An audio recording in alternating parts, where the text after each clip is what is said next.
धमकी दे दी है। देखिए,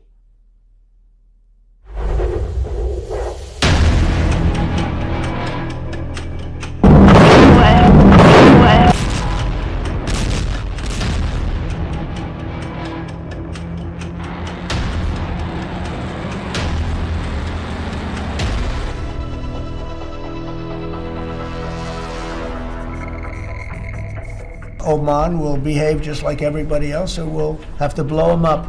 They understand that. They'll be fine. बहुत जल्द ईरान का काम खत्म कर दूंगा। ओमान अगर अकड़ दिखाएगा तो उड़ा दूंगा। जब ट्रंप की धमकी से काम नहीं बना तो अमेरिका ने धमाके शुरू कर दिए। धमाके भी विनाशकारी, मिसाइलों के, बमों के, किलर ड्रोन के, सुपर पावर के हथियारों से जब हमला होता है तो ऐसे दृश्य दिखते हैं। हर तरफ आग, हर तरफ बारूद, हर तरफ खौफ।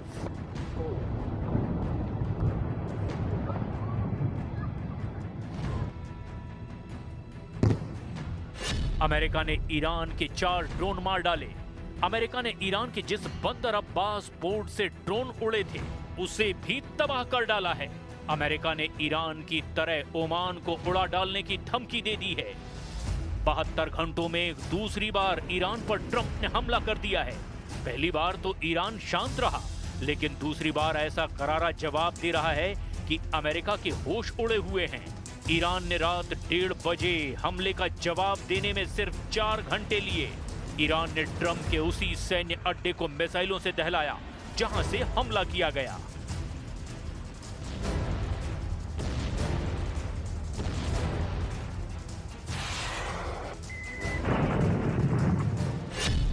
कुवैत में अमेरिका का अली अल सलेम सैन्य अड्डा। ट्रंप की एयर स्ट्राइक के बाद ईरान ने अमेरिकी ठिकानों पर भयानक जवाबी हमले शुरू कर दिए हैं। ईरान के तस्नीम न्यूज के मुताबिक रिवोल्यूशनरी गार्ड्स ने सबसे पहले कुवैत के अल सलेम बेस पर मिसाइलों की बौछार की। ईरान ने जवाबी हमला करने के बाद धमकी दी कि अगर अमेरिका युद्ध भड़काएगा तो खाड़ी में उसके किसी भी सैन्य अड्डे को सलामत नहीं रहने देंगे। रिवोल्यूशनरी लड़ाकों ने अल सलेम बेस पर हमलों का बारूदी ट्रेलर रिलीज किया है।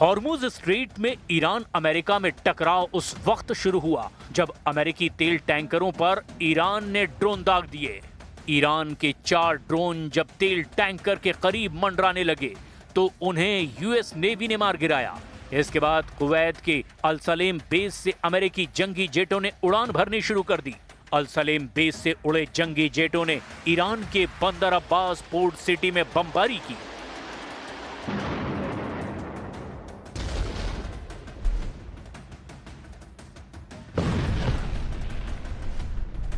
अमेरिकी एयरफोर्स ने ईरानी ड्रोन लॉन्चर बेस को बमों से पाट दिया। फिर ईरान ने पलटवार में अमेरिकी बेस और कुवैत को सबक सिखाना शुरू कर दिया। कुवैत के दावों के मुताबिक उसके एयर डिफेंस सिस्टम ने ईरान के कई मिसाइलों और ड्रोनों को हवा में ही इंटरसेप्ट करके तबाह कर दिया। लेकिन अल सलेम अड्डा ईरानी मिसाइलों के बारूद से झुलस गया, जिससे भड़के ट्रंप ने धमकी दी कि ईरान अब समझौता नहीं करेगा तो उसका काम खत्म कर देंगे। Iran is very much intent. They want very much to make a deal. So far, they haven't gotten there. We're not satisfied with it, but we will be. We will be either that or we'll have to just finish the job. Trump का mood Iran ने बहुत ज्यादा खराब कर रखा है। असल में हॉर्मुज में ईरान ने स्मार्ट कंट्रोल चेक पोस्ट बनाना शुरू कर दिया है। स्मार्ट कंट्रोल चेक पोस्ट से ईरान ये मैसेज दे रहा है कि तेल गलियारा सभी के लिए खुला है। हालांकि ऑयल रूट की निगरानी और कंट्रोल रिवोल्यूशनरी लड़ाके ही कर रहे हैं। ईरान ने दावा किया कि फिलहाल हॉर्मुज से गुजरने के लिए कोई टोल नहीं लिया गया है। हालांकि बिना उनकी इजाजत के किसी जहाज की आवाजाही नहीं हो पाएगी। ईरान ने दावा किया कि पिछले 24 घंटे में कम से कम 25 जहाज उसके स्मार्ट कंट्रोल से होकर हॉर्मुज से गुजरे हैं। लेकिन जब सब कुछ ठीक चल रहा था तभी ओमान के मस्कट तट के पास धमाके ने युद्ध को भड़का दिया।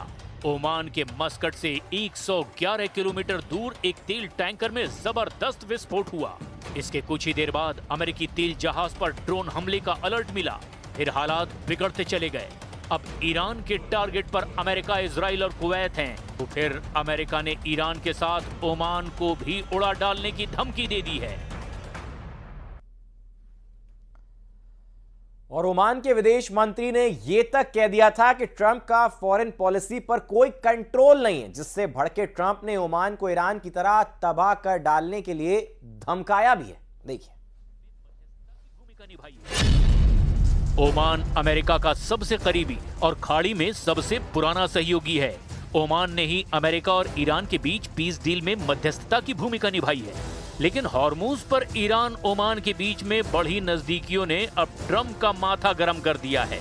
ईरान अगर ओमान से हाथ मिला लेता है तो हॉर्मूज से गुजरने वाले जहाजों से fees for service, piloting fees और वसूली की सारी दिक्कतें दूर हो जाएंगी।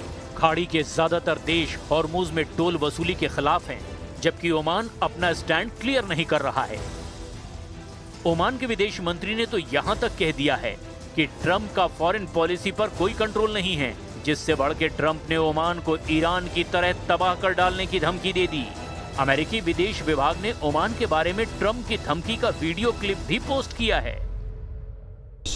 Nobody's going to control it. We're going to watch over it. We'll watch over it, but nobody's going to control it. Oman will behave just like everybody else, so we'll have to blow them up. They understand that. They'll be fine. Trump Iran में उलझे हुए हैं। वो Cuba पर हमले की धमकी दे रहे हैं।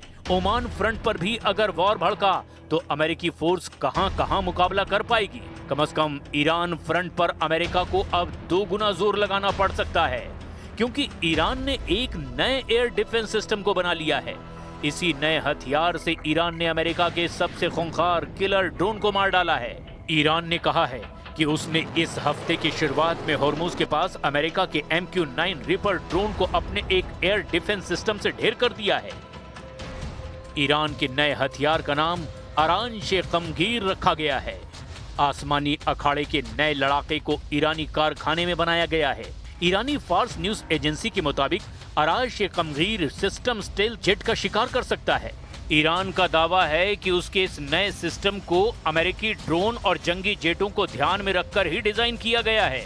नए डिफेंस सिस्टम बड़े रडार सिस्टम पर निर्भर नहीं है, जिससे इसकी लोकेशन ट्रेस करना आसान नहीं है। ईरान का कमगीर surface to air missile system है। इसे लगाना और लॉन्च करना काफी आसान होता है।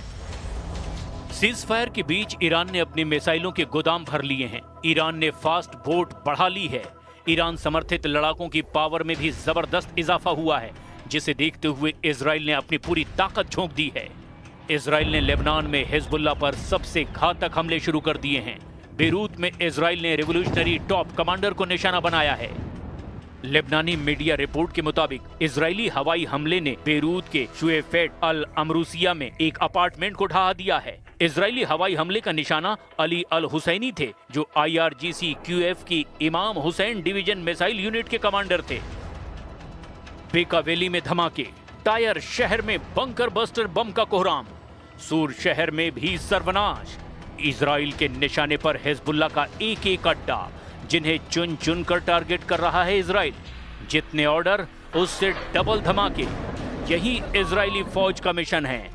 दक्षिण लेबनान में इस मिशन की डिटेल भी देख लीजिए।